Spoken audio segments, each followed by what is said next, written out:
Okay guys, so as per the last video we spoke about deficits, and then we will look at, right, if I'm in a large deficit, or if I'm maybe a medium deficit, you know, how long do I do it for? Because at the end of the day guys, you can't be in a large deficit for 52 weeks of the year, okay?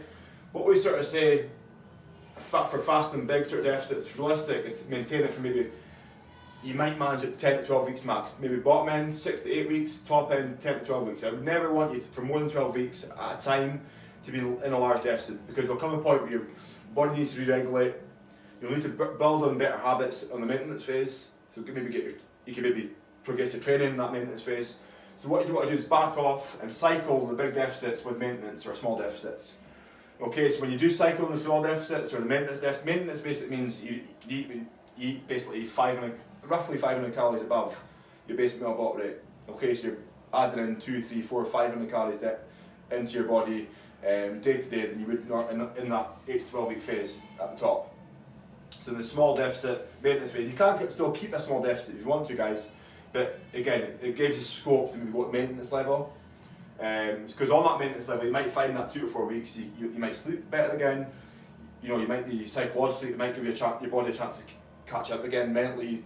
You might felt a bit burnt out towards this in this period as well. As good as your results have been, maybe your stress level's high, maybe your sleep's poor, because again you're maybe getting a bit drained, getting a bit burnt out. You don't want to burn yourself out to the point you get bored, injured, fatigued, have diet fatigue, physical fatigue, and stop the gym completely, because that's going against what you want longer term anyway. Okay? And as well, your gym performance. In this 2 to 4 weeks, you might think to yourself, gee whiz, you know, the feel I've got now, I can really hit it hard in the gym now. Really look towards my strength, working gym performance numbers rather than physical body, like in-body numbers. It's got to work on your life and works for you. Maybe doing the large deficit, small deficit, or large to maintenance level just won't work for you. Maybe you'd rather just keep a consistent level through the whole year. Like we're going to speak about here. Green, amber, red, the traffic light system. A really good way of thinking about it, guys. And I think this works for 80 to 90% of people in the gym. Works for me. Works for most people. Your green phase would be like maybe 4 to 8 weeks of the year where you're strict, super strict, big deficit, working hard in the gym. This can be pre-holiday, maybe before that period, you know, you're away a lot of work, that sort of thing, where you know you can hit it hard. The kids are sleeping well, everything's great, it's giving me allowance to go bang hard at it. This could be 48 weeks at 52 weeks of the year, guys, okay? Flip side of that is your red zone. Again, this could be an hour 48 weeks. So you're taking an hour 48 weeks out of 52. This could be maybe where you're busy with work. This could be Christmas time, like factoring in 2 weeks of Christmas, factoring in 2 to 4 weeks of holidays, abroad, all inclusive. Never going to be in deficit, all inclusive, guys. I know, I'm just back from it. And you're doing your best to minimise damage. So you're doing your best to not put on weight, not put on body fat. You might put on a bit, but you're putting on less than you would if you weren't conscious of it. Your amber phase is thinking getting 1% better every single day through the 52 weeks. Okay, small hinges swing big doors. Again, think of that one pound a week, 0.25% a week. That's your mindset. This may be 40 weeks a year, where you're in a small deficit, maybe it's a 50% deficit, 10-15% deficit every single day through the whole year. That'll average out, guys, because you'll have days you go up, you will have days you're down. But your average is small deficit over the year. It's realistic, it'll see a huge improvement over a year, it's sustainable, and you can still do it as life is hectic. You know, so when the kids have got a lot on, with holidays, with Christmas, with being away with work, you know you can do this because you've planned it in advance. The issue is, guys, when people go from green, red, stop for 3 months, oh damn, I'm not coming back to the gym, I'm going to be green for 2 weeks again, then you get injured because you've been green after having a period of 3 months red, you go red again because you stop the gym, so you're this constant loop of starting, stopping. And this is the issue you had before you started the gym, before you started actively looking to get better. So where do you sit within this, guys? Is it going between all three? Is it trying to sit at amber over the year, generally over as an average, with obviously a bit of green and a bit of red? Or are you working between all three? Again, it's got to work for you guys. But just know, you don't try and stay too large a deficit for too long, because you will need to cycle it in, factor in small deficit phases of 2 to 4 weeks after a 6 to 10 week period of large, or even maintenance. But the good thing with this bit, guys, is this is probably where you'll see the biggest results. You might not see the biggest results here, because when you stop, you slow down, it gives you the opportunity to speed back up again. taking 2 steps back to take 1 step back, so to take 2, 3 forward. Your performance in the gym will improve, your sleep will improve, your stress levels management will improve, because psychologically you may be risking burnout doing this for too long, guys, okay? The next step, we're looking at measuring progress. How do you measure? Weight average, guys, is important. So your weight average, the thing with weight, guys, is making sure the variables are always tight, okay? You minimal clothing on, same day, same week.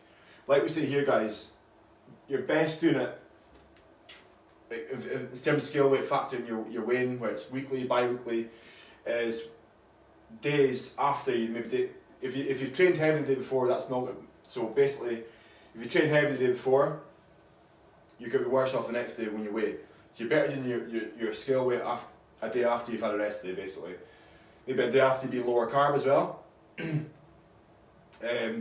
Dehydrate, we would never want to promote dehydration, guys, obviously, but obviously in the morning it's going to promote a more accurate result, because you just woke up, you've got minimal clothing on, you may be lower carb the day before, you've maybe not trained the day before, so you come in, your weight's probably going to be as most accurate as it can be.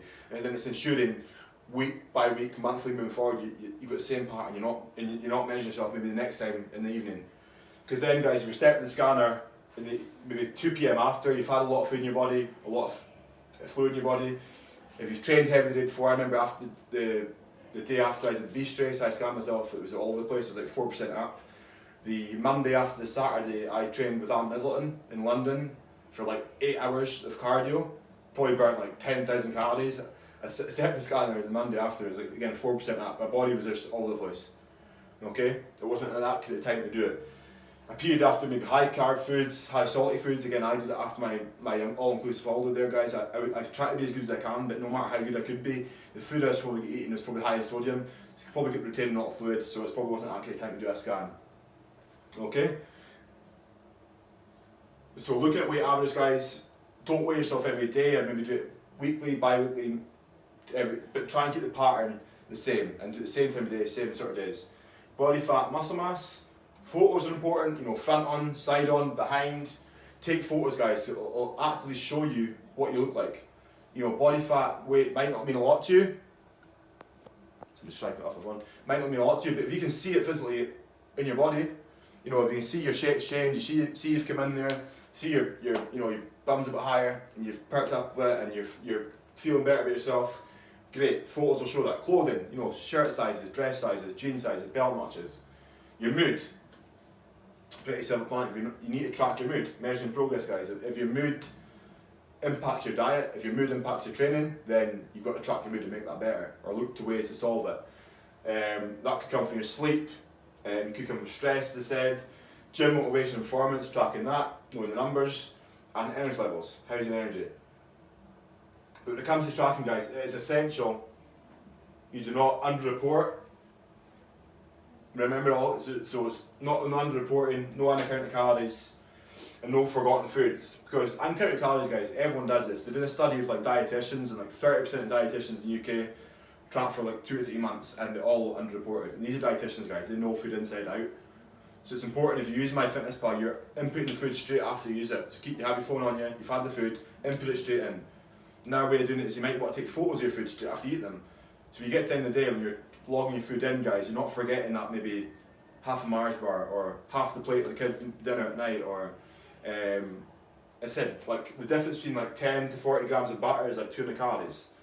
So if you think, I won't track butter, I won't track tomato sauce, I won't track oils, cooking oils, they could be 200-300 calories a day. You might be relying that 200-300 calories as your deficit. So if you're underreporting and not thinking about it, then and you don't get results, you think, I'm in deficit. Well, no, you're not, because you've got undercounted calories, you're forgetting foods, you're mindless something's you're eating, and you're underreporting. So that's really important, guys. The next video, guys, we'll go over a summary of basically all the things we spoke about and all the things you need to think about moving forward.